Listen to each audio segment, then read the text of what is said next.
बिस्मिल्लाहिर्रहमानिर्रहीम। ये है लेक्चर नंबर 2 आईटी सीरीज़ के चैप्टर नंबर 3 में से हम लोग स्टार्ट करने लगे हैं। और मैं जो टॉपिक्स आज कवर करूँगा उसमें सबसे पहले है हमारे पास आइडेंटिफायर, और उसके बाद है हमारे पास टाइप्स ऑफ आइडेंटिफायर, फिर हमारे पास कीवर्ड्स आ जाते हैं, इसी तरह डाटा टाइप्स आ जाती हैं कुछ, और इंटीजर, ओवरफ्लो एंड अंडरफ्लो को एक्सप्लेन करने के लिए पहले मैं उनके बारे में बताऊंगा, फिर मैं उन्हें एक्सप्लेन करने के लिए एक सिंपल सा प्रोग्राम जो है प्रोग्राम 3.1 जो है वो रन करूंगा और उसे एक्सप्लेन करूंगा। उसके बाद वेरिएबल के बारे में डिस्कस करेंगे। वेरिएबल डिक्लेरेशन क्या चीज़ है, वेरिएबल को डिक्लेयर करने के कौन से रूल्स हैं, और इसके अलावा वेरिएबल इनिशियलाइजेशन क्या है, और एंड पे वेरिएबल को एक्सप्लेन करने के लिए एक सिंपल सा प्रोग्राम जो है वो लाजमी तौर पे जो है वो देखेंगे। तो सबसे पहले शुरू करते हैं जी आइडेंटिफायर। तो मैं बुक की डेफिनेशन पढ़ूंगा ताकि आप लोगों को किसी किस्म की कोई मुश्किल ना पेश आए। The identifiers are the names used to represent the variable, constant, types, functions and labels in a program. अगर उर्दू ज़ुबान में बात करूं तो आइडेंटिफायर किसी भी वेरिएबल, कांस्टेंट या फंक्शन के नाम को कहा जाता है। ठीक है, आप एक प्रोग्राम लिखते हैं, प्रोग्राम के अंदर वेरिएबल का जो भी नाम रखते हैं या फंक्शन का जो भी नाम रखते हैं उसे आइडेंटिफायर कहा जाता है। ये बिल्कुल इसी तरह है जिस तरह आपका नाम जो है वो आपको आइडेंटिफाई करने के लिए ग्रुप में से इस्तेमाल किया जाता है, इसी तरह जो आइडेंटिफायर है वो भी मल्टीपल वेरिएबल्स या फंक्शंस में से किसी एक ख़ास वेरिएबल या फंक्शन को आइडेंटिफाई करने के लिए इस्तेमाल किया जाता है। अब हम क्योंकि C++ डिस्कस कर रहे हैं तो हर लैंग्वेज के कुछ रूल्स एंड रेगुलेशंस होते हैं, और C++ जो है वो 31 कैरेक्टर्स के ऊपर मुश्तमिल आइडेंटिफायर की इजाज़त देती है। यानी आप जो भी नाम रखेंगे उनमें नंबर ऑफ़ कैरेक्टर्स की तादाद जो है वो 31 से एक्सीड नहीं करनी चाहिए। अगर आप एक्सीड कर देते हैं तो उस सूरत में क्या होगा, अगर आप एक्सीड करते हैं तो कंप्यूटर आपको किसी किस्म का कोई रिस्पॉन्ड नहीं करेगा, यानी आपके ऊपर किसी किस्म की कोई रिस्ट्रिक्शन नहीं लगाएगा, लेकिन वो सिर्फ फर्स्ट 31 करेक्टर्स को ही इस्तेमाल करेगा, बाकी करेक्टर्स एज इट इज़ मौजूद रहेंगे, कंप्यूटर उन्हें इस्तेमाल नहीं करेगा। C++ का कंपाइलर ख़ास तौर पे। इसी तरह जब हम नाम रखते हैं, आइडेंटिफायर के लिए इस्तेमाल करते हैं, तो इसमें हमें कुछ रूल्स एंड रेगुलेशंस इस्तेमाल करना पड़ते हैं, जिसमें से पहला रूल जो है वो ये है कि आइडेंटिफायर का फर्स्ट करैक्टर जो है वो लाजमी तौर पे अल्फ़ाबेट होना चाहिए या फिर अंडरस्कोर होना चाहिए। अब अंडरस्कोर के बारे में अक्सर जो है वो स्टूडेंट्स जो हैं कंफ्यूज हो जाते हैं कि जी अंडरस्कोर क्या चीज़ है। अल्फ़ाबेट तो आपको पता चला गया जी ABC, यानी कि A to Z कोई सा भी अल्फ़ाबेट आप इस्तेमाल कर सकते हैं। अंडरस्कोर ये सिंबल आप कंप्यूटर की स्क्रीन के ऊपर देख सकते हैं, ये मेरे पास एक माइनस का सिंबल है, ये मेरे पास एक अंडरस्कोर का सिंबल है। ठीक है, आप फर्स्ट कैरेक्टर के तौर पे इसे भी इस्तेमाल कर सकते हैं, लेकिन जनरल प्रैक्टिस जो है वो यही होती है कि कोशिश की जाती है कि इसे अवॉइड किया जाए, लाजमी तौर पे कोई अल्फ़ाबेट ही इस्तेमाल किया जाए। उसके बाद सेकंड रूल जो है वो हमारे पास ये है कि जो आइडेंटिफायर है ये सिर्फ अल्फ़ाबेट्स के ऊपर मुश्तमिल हो, कैरेक्टर्स के ऊपर मुश्तमिल हो, डिजिट्स हो सकते हैं या फिर अंडरस्कोर हो सकती है। और थर्ड रूल जो है वो ये है कि हम किसी किस्म का कोई भी रिजर्व वर्ड जो है वो आइडेंटिफायर के तौर पे इस्तेमाल नहीं कर सकते। ठीक है, रिजर्व वर्ड से मुराद ऐसे अल्फाज जो कि ऑलरेडी लैंग्वेज जो है वो इस्तेमाल कर रही है अपनी डेवलपमेंट के लिए या फिर अपने सिंटैक्स के लिए, उन वर्ड्स को रिजर्व वर्ड्स कहा जाता है। इसकी मिसाल ये है कि जिस तरह सी इन का वर्ड जो है वो हम C++ के अंदर इनपुट रिसीव करने के लिए इस्तेमाल करते हैं, वो एक रिजर्व वर्ड है, उसे हम इस्तेमाल नहीं कर सकते आइडेंटिफायर के नाम के तौर पर। फिर आ जाते हैं जी हमारे पास सेकंड टाइप्स ऑफ आइडेंटिफायर। हमारे पास दो टाइप्स हैं जी, हमारे पास स्टैंडर्ड आइडेंटिफायर्स हैं और यूज़र डिफाइंड आइडेंटिफायर्स हैं। अब स्टैंडर्ड आइडेंटिफायर्स कौन से हैं? A type of identifier that has special meaning in the C++ is known as standard identifier. C++ cannot use a standard identifier for its original purpose if it is redefined. अगर आप किसी reserve word को identifier name के तौर पे इस्तेमाल कर लेते हैं, फॉर एग्ज़ाम्पल आप वाइल का वर्ड जो है इस्तेमाल कर लेते हैं आइडेंटिफायर के नाम के तौर पे, तो उसका जो असल इस्तेमाल है वो लैंग्वेज उसे नहीं कर पाएगी। ठीक है, इसलिए आपने कोशिश करनी है कि कभी भी रिज़र्व वर्ड्स को इस्तेमाल नहीं करना आइडेंटिफायर के तौर पे। उसके बाद है नेक्स्ट हमारे पास जी user define identifiers. The type of identifier that is defined by the programmer to access the memory location is known as user defined identifier. ऐसा कोई सा भी नाम जो आप किसी वेरिएबल या फंक्शन को देते हैं वो आपकी जानिब से दिया जाता है और इसे हम यूज़र डिफाइंड आइडेंटिफायर कहते हैं। अच्छा जी, नेक्स्ट है हमारे पास कीवर्ड्स। अब कीवर्ड्स क्या होते हैं? Keyword is a word in C++ language that has a pre defined meaning और अ पर्पस। कीवर्ड ऐसे लफ्ज़ को कहा जाता है जिसका प्री डिफाइन मीनिंग या मकसद है। प्री डिफाइन में से मुराद क्या है कि लैंग्वेज बनाने वाले ने किसी एक ख़ास वर्ड का मकसद या मतलब जो है अगर डिफ़ाइन कर दिया लैंग्वेज बनाते वक्त, तो ऐसे वर्ड को हम कीवर्ड कहेंगे। और आप कभी भी इसका इस्तेमाल जो है वो बनाने वाले की जानिब से जो इस्तेमाल बनाया गया है उसके अलावा उससे हट के नहीं कर सकते। C++ के अंदर कीवर्ड्स की टोटल तादाद जो है वो 63 है और कीवर्ड्स को ही हम रिजर्व वर्ड्स भी कहते हैं। आप अपनी बुक के ऊपर देख सकते हैं कि इसका पूरा चार्ट जो है वो हमें प्रोवाइड किया गया है कि C++ के अंदर कौन से 63 जो हैं वो रिजर्व वर्ड्स या फिर कीवर्ड्स मौजूद हैं। उसके बाद आ जाते हैं जी हमारे पास डाटा टाइप्स। डाटा टाइप से मुराद क्या है जी? The data type define a set of value or a set of operations on those values. Data type इस बात का तयन करता है कि आप जो भी डाटा इस्तेमाल करने जा रहे हैं उसके ऊपर आप किस किस्म के ऑपरेशंस कर सकते हैं। सी लैंग्वेज के अंदर या C++ के अंदर जब भी आप कोई डाटा कंप्यूटर को प्रोवाइड करते हैं प्रोसेसिंग के लिए, आपको कंप्यूटर को ये बताना पड़ता है कि वो डाटा किस टाइप से ताल्लुक़ रखता है, यानी कि वो किस किस्म का डाटा है। क्योंकि जब आप डाटा की टाइप बताते हैं तब कंप्यूटर इस बात का अंदाज़ा लगाता है कि वो इस डाटा के ऊपर किस किस्म के ऑपरेशंस परफॉर्म कर सकता है।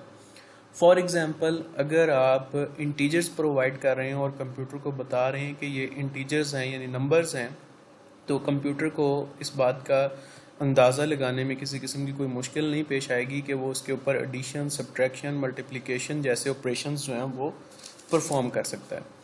और दूसरी सबसे ज़्यादा इम्पॉर्टेंट बात यह है कि कंप्यूटर को डाटा की टाइप के बारे में इसलिए बताया जाता है क्योंकि कंप्यूटर के अंदर हमारे पास मेमोरी जो है वो इस्तेमाल की जाती है डाटा को स्टोर करने के लिए, और मेमोरी जो है वो हमारे पास हमेशा ही लिमिटेड होती है और हमारी कोशिश हमेशा ही होती है कि उसे बेहतर से बेहतर अंदाज में, ऑप्टिमाइज से ऑप्टिमाइज अंदाज में जो है वो इस्तेमाल किया जाए।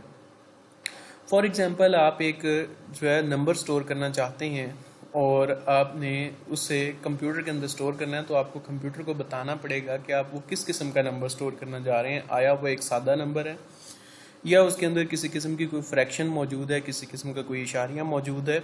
अब ये बताने का मकसद क्या है? अगर आपके पॉइंट ऑफ व्यू से देखा जाए तो दोनों सूरतों में ये नंबर ही है, लेकिन कंप्यूटर को क्यों बताया जा रहा है? उसकी रीज़न ये है कि जब हम कंप्यूटर को बताते हैं तो कंप्यूटर दोनों टाइप्स के लिए सेपरेट जो है वो अमाउंट ऑफ मेमोरी जो है वो एलोकेट करवाता है। अगर तो वो एक सादा नंबर है तो उसके लिए 2 बाइट इस्तेमाल किए जाएंगे। अगर वो किसी किस्म का कोई इशारिया वाला नंबर है तो उसके लिए 4 बाइट्स जो हैं वो एलोकेट करवाए जाएंगे। और इसी चीज़ को मद्देनज़र रखते हुए कंप्यूटर जो है वो हमेशा पहले डाटा की टाइप जो है वो आपसे डिमांड करता है। C++ के अंदर हमारे पास मुख्तलिफ़ किस्म की डाटा टाइप्स हैं। इंटीजर्स नंबर को, यानी कि ऐसे नंबर्स को स्टोर करने के लिए, न्यूमेरिक वैल्यूज़ को जिनके अंदर किसी किस्म का कोई डेसिमल पॉइंट या फ्रैक्शन नहीं मौजूद, उसके लिए हमारे पास जो डाटा टाइप्स हैं उसमें हमारे पास इंटीजर है, शॉर्ट इंट है, इसी तरह हमारे पास लॉन्ग इंट है। ये सभी आपकी बुक के ऊपर मौजूद हैं और डिटेल से इनकी डिस्क्रिप्शन जो है वो मौजूद है, आपने इन्हें रीड आउट कर लेना है। इसमें कोई भी ऐसी लॉजिकल चीज़ नहीं है, जस्ट ये है कि आपको बताया गया है कि किस डाटा टाइप के अगेंस्ट जो है वो कितना साइज़ जो है मेमोरी के अंदर जो है वो कंप्यूटर एक्वायर करता है और उसकी रेंज क्या है। फॉर एग्जांपल अगर हम कोई इंटीजर वेरिएबल बनाते हैं या कोई इंटीजर डाटा टाइप इस्तेमाल करते हैं तो हम -32,768 से लेके 32,767 के दरमियान कोई सा भी नंबर जो है वो उसके अंदर स्टोर करवा सकते हैं। ठीक इसी तरह हमारे पास लॉन्ग है, जबकि हमारे पास अनसाइंड इंट है। ये तमाम का तमाम टेबल जो है वो डाटा टाइप्स ऑफ इंटीजर जो है वो आपकी बुक के अंदर मौजूद है, उसे आप वहाँ से कंसल्ट करेंगे। उसके बाद आ जाते हैं जी हमारे पास नेक्स्ट है जी रियल डाटा टाइप्स। अब रियल डाटा टाइप्स कौन सी हैं? पहले तो मैंने बता दिया उन डाटा टाइप्स के बारे में जहाँ पर हम ऐसा डाटा स्टोर करेंगे जिसमें किसी किस्म की कोई इशारिया वाली वैल्यू मौजूद नहीं है, लेकिन हम इशारिया वाली वैल्यूज़ भी इस्तेमाल करते हैं कंप्यूटर के अंदर डाटा एंटर करते वक्त। तो इस सूरत में हमारे पास जो डाटा टाइप्स इस्तेमाल होंगी वो हमारे पास होंगी जी फ्लोट होगी, लॉन्ग फ्लोट होगी, डबल होगी और लॉन्ग डबल होगी। अब जब हम फ्लोट डाटा टाइप की बात करते हैं तो फ्लोट डाटा टाइप के अंदर जो है वो 4 बाइट्स जो हैं वो इस्तेमाल होंगे। इसी तरह डबल के अंदर 8 बाइट्स इस्तेमाल होंगे और लॉन्ग डबल के अंदर 10 बाइट्स इस्तेमाल होंगे। जिस तरह मेमोरी का साइज़ बढ़ता जाएगा उसी तरह उसके अंदर स्टोर किए जाने वाले नंबर्स की कैपेसिटी या फिर आप कह सकते हैं रेंज जो है वो बढ़ती जाएगी। अब नेक्स्ट हमारे पास टॉपिक है जी करेक्टेड डाटा टाइप। अब हमने कंप्यूटर के अंदर जो है वो सिर्फ और सिर्फ नंबर्स तो स्टोर नहीं करने, कंप्यूटर के अंदर हम कुछ और वैल्यूज़ भी स्टोर करते हैं। फॉर एग्जांपल मैं कह देता हूँ कि जी आपने कंप्यूटर के अंदर जो है वो अपनी क्लास के पहले 10 रोल नंबर जो हैं उनके ग्रेड्स स्टोर करने हैं। अब ग्रेड जो है वो ABC की सूरत में होगा, जाहिर सी बात है किसी किस्म का कोई अल्फ़ाबेट होगा, वो कोई नंबर तो मौजूद नहीं है हमारे पास। तो इस सूरत में हम लोग जो डाटा टाइप इस्तेमाल करते हैं उसे हम करेक्टेड डाटा टाइप कहते हैं। और करेक्टेड डाटा टाइप जो है वो कंप्यूटर की मेमोरी के अंदर हमेशा 1 बाइट जो है वो कंज्यूम करती है। और सबसे ज़्यादा इंपॉर्टेंट बात यह है कि करेक्टेड डाटा टाइप के अंदर आप सिर्फ एक करेक्टर जो है वो लिख सकते हैं। वो किसी किस्म का कोई नंबर भी हो सकता है, अल्फ़ाबेट भी हो सकता है, किसी किस्म का कोई सिंबल भी हो सकता है, कोई भी चीज़ हो सकती है जिसे आप सिंगल कोटेशंस के अंदर लिख देते हैं, वो करेक्टेड डाटा टाइप जो है वो बन जाती है। नेक्स्ट है जी हमारे पास इंटीजर ओवरफ्लो एंड अंडरफ्लो। अब अभी डाटा टाइप्स के बारे में मैं आपको बता रहा था, जिसमें मैंने आपको बताया कि इंटीजर डाटा टाइप जो है उसकी मैक्सिमम रेंज जो है वो -32,768 से लेके 32,767 तक है। यानी अगर आप कोई वेरिएबल बनाते हैं कंप्यूटर की मेमोरी के अंदर और कहते हैं कि जी ये इंटीजर डाटा टाइप का है, तो इस सूरत में उस वेरिएबल के अगेंस्ट आप जो वैल्यू स्टोर कर सकते हैं वो -32,768 से लेकर 32,767 के दरमियान हो सकती है। फ़र्ज़ कर लेते हैं कि जी मैंने किसी किस्म का कोई वेरिएबल बनाया और वेरिएबल बनाने के बाद मैंने उसके अंदर उसे डाटा टाइप जो है असाइन कर दी इंटीजर। और जब मैं इंटीजर डाटा टाइप असाइन करूँगा तो मैं इन दो वैल्यूज़ के दरमियान मौजूद नंबर्स ही उस वेरिएबल को असाइन कर सकूँगा। अगर तो मैं इससे कोई बड़ा नंबर असाइन करता हूँ तो फॉर एग्ज़ाम्पल अपर रेंज ये मेरे पास जो वैल्यूज़ मौजूद हैं इसमें मेरे पास दो रेंजेस हैं। ये है मेरी अपर बाउंड्री और ये है मेरी लोअर बाउंड्री।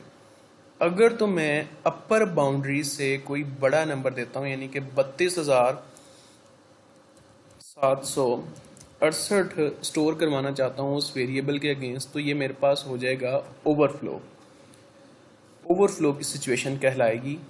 और अगर मैं -32,768 से कोई छोटा नंबर जो है वो स्टोर करवाने की कोशिश करता हूँ यानी 32,700 ये नंबर स्टोर करवाने की कोशिश करता हूँ, तो मेरे पास ये सिचुएशन होगी इंटीजर अंडरफ्लो की।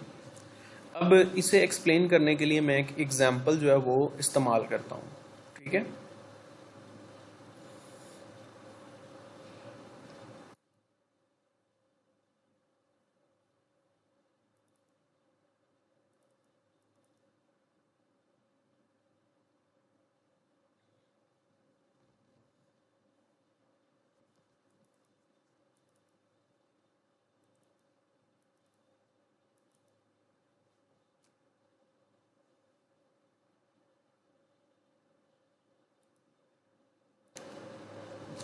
अच्छा जी, इंटीजर ओवरफ्लो और अंडरफ्लो के कंसेप्ट को एक्सप्लेन करने के लिए मैं ये एक एग्जांपल इस्तेमाल कर रहा हूँ। प्रोग्राम है आपका ये 3.1, write a program that explain the concept of overflow and underflow. तो सबसे पहले जो है मैं प्रोग्राम की जो है वो डिटेल जो है शुरू करता हूँ, उसके बाद आपको बताता हूँ। फ़िलहाल जो है वो मैं शुरू करता हूँ जी लाइन 1 से। सबसे पहले तो जी ये हमारे पास एक सिंपल सा जो है वो प्री प्रोसेसर डायरेक्टिव है, और प्री प्रोसेसर डायरेक्टिव जो है वो हमेशा हैश के सिंबल से शुरू होता है। उसके बाद हम इंक्लूड का कीवर्ड इस्तेमाल करते हैं, और यहाँ पर उस लाइब्रेरी फाइल का नाम लिखा हुआ है जी आईओस्ट्रीम। ठीक है, इसे हमेशा एंकल ब्रैकेट्स के अंदर जो है वो लिखा जाता है। उसके बाद मेरे पास एक सिंपल इंस्ट्रक्शन है जी यूजिंग नेम स्पेस एसटीडी। इसे आपने एज इट इज़ जो है हर प्रोग्राम के अंदर ये वाली शुरू वाली दो जो है लाइन ऑफ कोड्स तो हर प्रोग्राम का हिस्सा होंगी, चाहे आप जो मर्जी प्रोग्राम लिख लें। उसके बाद ये हमारे पास मेन फंक्शन है, ये वो एंट्री पॉइंट है या फिर स्टार्टिंग पॉइंट है जहाँ से प्रोग्राम की एक्चुअल एग्जीक्यूशन जो है वो स्टार्ट होती है। ठीक है, उसके बाद जी अब यहाँ पर हम अपना प्रोग्राम एक्चुअल में जो है स्टार्ट करते हैं। सबसे पहले जी हमारे पास शॉर्ट जो है वो एक डाटा टाइप है, और इंटीजर जो है उससे ताल्लुक़ रखती है, यानी इसके अंदर जो भी वैल्यू स्टोर की जाएगी वो बगैर इशारिया की होगी। ठीक है, तो हम यहाँ पर शॉर्ट डाटा टाइप इस्तेमाल करते हैं, और उसके बाद एक वेरिएबल नेम इस्तेमाल करते हैं, यानी हम अपने वेरिएबल का नाम रखते हैं जो हमने यहाँ पर रखा है जी टेस्ट वॉर के नाम से। ठीक है, टेस्ट वेरिएबल। और उसके बाद हम जो है असाइनमेंट ऑपरेटर इस्तेमाल करते हैं, और ये इक्वल टू का ऑपरेटर जो है आप लोगों को इसे C++ के अंदर हम असाइनमेंट ऑपरेटर कहते हैं। वेरिएबल हमने बना लिया, और वेरिएबल बनाने के बाद जो है हम इसे वैल्यू असाइन कर रहे हैं। मैं यहाँ पर ही आप लोगों को वेरिएबल डिक्लेरेशन और वेरिएबल इनिशियलाइजेशन के बारे में भी बताना चाहता हूँ। जब भी हमने कोई वेरिएबल बनाना होता है, सबसे पहले उस वेरिएबल की डाटा टाइप जो है वो मेंशन की जाती है। ठीक है, वो डाटा टाइप आपकी रिक्वायरमेंट के मुताबिक होती है। फॉर एग्जांपल मुझे शॉर्ट डाटा टाइप का कोई वेरिएबल चाहिए, तो मैं उस डाटा टाइप का नाम यहाँ पर टाइप करूँगा। उसके बाद मैं वेरिएबल का नाम टाइप करूँगा, वो कोई सा भी नाम हो सकता है जिसे हम नॉर्मली आइडेंटिफायर कहते हैं। ठीक है, फॉर एग्जांपल मैंने यहाँ पर XYZ लिख दिया, और उसके बाद मैं यहाँ पर सेमीकोलन जो है वो इस्तेमाल करूँगा। अब ये एक वेरिएबल की डिक्लेरेशन हो गई।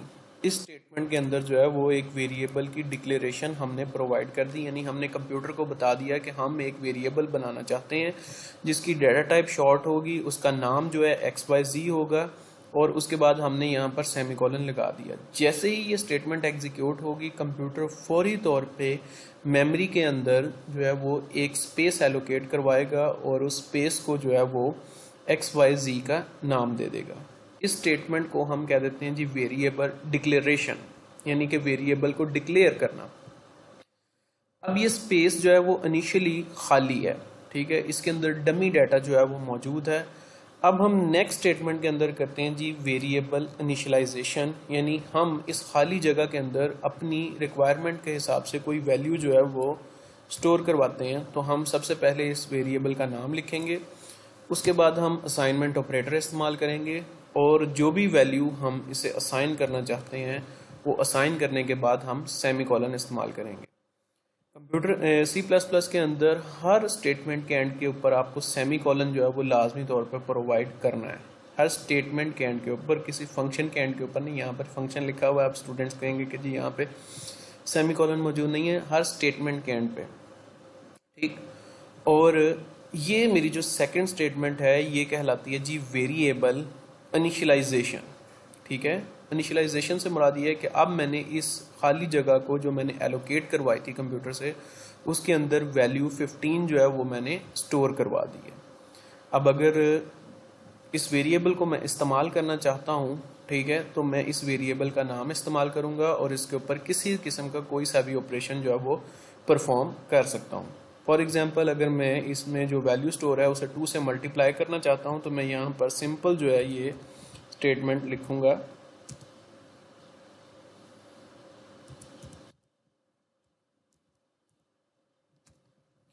इसके अंदर जो भी वैल्यू मौजूद होगी उसे 2 से मल्टीप्लाई करवाया जाएगा और मल्टीप्लाई करवाने के बाद वापस इसके अंदर स्टोर कर दिया जाएगा। ठीक है, अब इसी स्टेटमेंट को मैं सिंगल लाइन के अंदर लिखता हूं। मैंने ये जो 2 लाइनों वाली स्टेटमेंट लिखी है इसे मैं सिंगल लाइन के अंदर कन्वर्ट करता हूं। अब ये मेरी स्टेटमेंट जो है वो पहली 2 स्टेटमेंट्स के बराबर है। फर्क सिर्फ यहाँ पर यह है कि मैं एक ही लाइन के अंदर जो है या एक ही स्टेटमेंट के अंदर वेरिएबल की डिक्लेरेशन भी करवा रहा हूँ और उसकी इनिशियलाइजेशन भी करवा रहा हूँ। ठीक है, आई होप कि आप लोग ये बात समझ गए होंगे। अब देखते हैं जी हमारी एग्जाम्पल या एक्चुअल टॉपिक जो हम लोग डिस्कस कर रहे थे। अच्छा जी, यहाँ पर हमारे पास शॉर्ट डेटा टाइप को इस्तेमाल करते हुए टेस्ट वॉर के नाम से एक वेरिएबल बनाया गया और उसके बाद हमने उसी स्टेटमेंट के अंदर इस वेरिएबल को वैल्यू जो है वो असाइन कर दी 32,767। ठीक, उसके बाद यहाँ पर हमने सी आउट स्टेटमेंट इस्तेमाल की। सी आउट स्टेटमेंट इस्तेमाल की जाती है किसी भी वेरिएबल को वैल्यू को कंप्यूटर की स्क्रीन के ऊपर डिस्प्ले करवाने के लिए।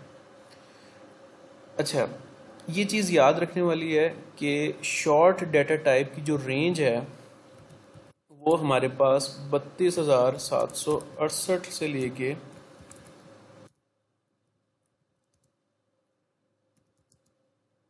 32,767 तक है।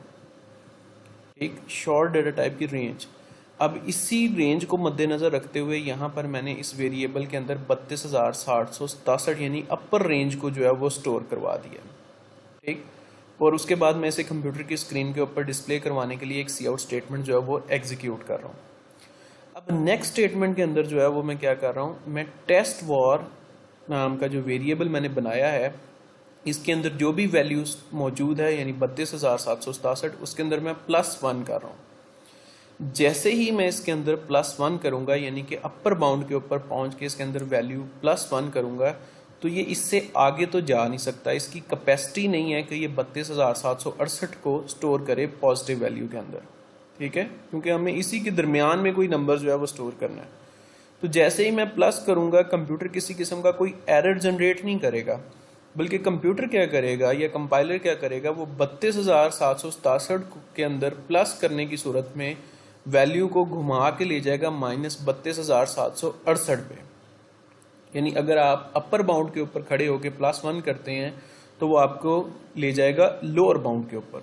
ठीक, यानी हमारे पास रिजल्ट जो है वो आ जाएगा 32,768 माइनस की सूरत में। ठीक है, और इसे हम एग्जीक्यूट करके जो है वो भी चेक कर लेते हैं। मैं आपको एग्जीक्यूट करके चेक करवा देता हूँ कि आया जो मैं बात कर रहा हूँ वो ठीक है या नहीं ठीक। तो जी ये हमने सबसे पहले यहाँ पर वैल्यू स्टोर की 32,767, उसके बाद हमने इसे कंप्यूटर की स्क्रीन के ऊपर डिस्प्ले करवाया और नेक्स्ट स्टेटमेंट के अंदर हम उसके अंदर +1 कर रहे हैं और +1 करने के बाद हम इसे दोबारा से कंप्यूटर की स्क्रीन के ऊपर डिस्प्ले करवा रहे हैं चेक करने के लिए। तो सबसे पहले मैं इसे बिल्ड कर लेता हूँ और बिल्ड करने के बाद मैं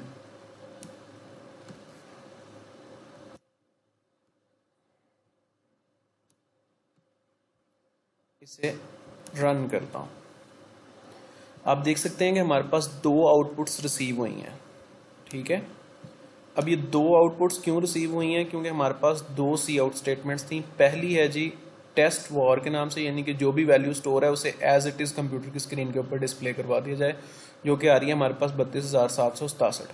नेक्स्ट जो है स्टेटमेंट के अंदर हम इसके अंदर +1 कर रहे हैं। जैसे ही हम +1 कर रहे हैं तो मैंने जिस तरह बताया था कि +1 करने की सूरत में ये अपर बाउंड से चला जाएगा लोअर बाउंड के पास, क्योंकि इसके पास मैक्सिमम रेंज जो है पॉजिटिव साइड पे 32,767 ही है। ठीक है, ये उससे आगे नहीं जा सकता। ठीक, नेक्स्ट जो है अब हम एक और काम करते हैं। अब हम देखते हैं कि जी हमारे पास यहाँ पर 32,768 है। +1 करने की सूरत में हमारे वेरिएबल के अंदर वैल्यू जो है वो आ चुकी है 32,768 माइनस की। अब हम इसके अंदर जो है यहाँ पर -1 करके देखते हैं। तो जैसे ही हम यहाँ पर लोअर बाउंड पे पहुँच के -1 करेंगे तो ये हमारे पास अपर बाउंड के ऊपर चला जाएगा। यहाँ पर देख सकते हैं कि मैंने टेस्ट वेरिएबल के अंदर दोबारा से -1 किया है, क्योंकि जब यहाँ तक पहली 4 स्टेटमेंट्स एग्जीक्यूट हुई थी तब तक मेरे पास आउटपुट थी -32,768। अब इसमें मैं -1 करूँगा तो -1 करने के बाद जब मैं दोबारा से कंप्यूटर की स्क्रीन के ऊपर डिस्प्ले करवाऊंगा तो मेरे पास पॉजिटिव वैल्यू जो है वो कंप्यूटर की स्क्रीन के ऊपर डिस्प्ले होगी 32,767, बजाय इसके कि यहाँ पर जो है वो नंबर डिस्प्ले होता है 32,769, बल्कि उसकी बजाय यहाँ पर कंप्यूटर की स्क्रीन के ऊपर डिस्प्ले होगा 32,767। अब इससे भी दोबारा से रन करके देख लेते हैं। ये देखें जी, फर्स्ट आउटपुट जो है सी आउट की सूरत में हमारे पास एग्जैक्ट वैल्यू वो जो आ रही है जो कि हमने कंप्यूटर की स्क्रीन खुद से वेरिएबल के अंदर स्टोर करवाई थी। उसके बाद हमने इसके अंदर +1 किया तो ये हमारे पास अपर बाउंड से चला गया लोअर बाउंड पे, और जब हमारे पास ये लोअर बाउंड पे मौजूद था हमने लोअर बाउंड पे -1 किया तो ये वापस अपर बाउंड पे आ गया। इसी एग्जाम्पल के अंदर वेरिएबल डिक्लेरेशन और वेरिएबल इनिशियलाइजेशन जो है वो भी कंप्लीट हो गई है। इसके रूल्स जो हैं वो आपने बुक से खुद रीड आउट कर लेने हैं। अगर इसमें किसी किस्म की कोई भी आपको कन्फ्यूजन आएगी तो आप लोग पूछ सकते हैं।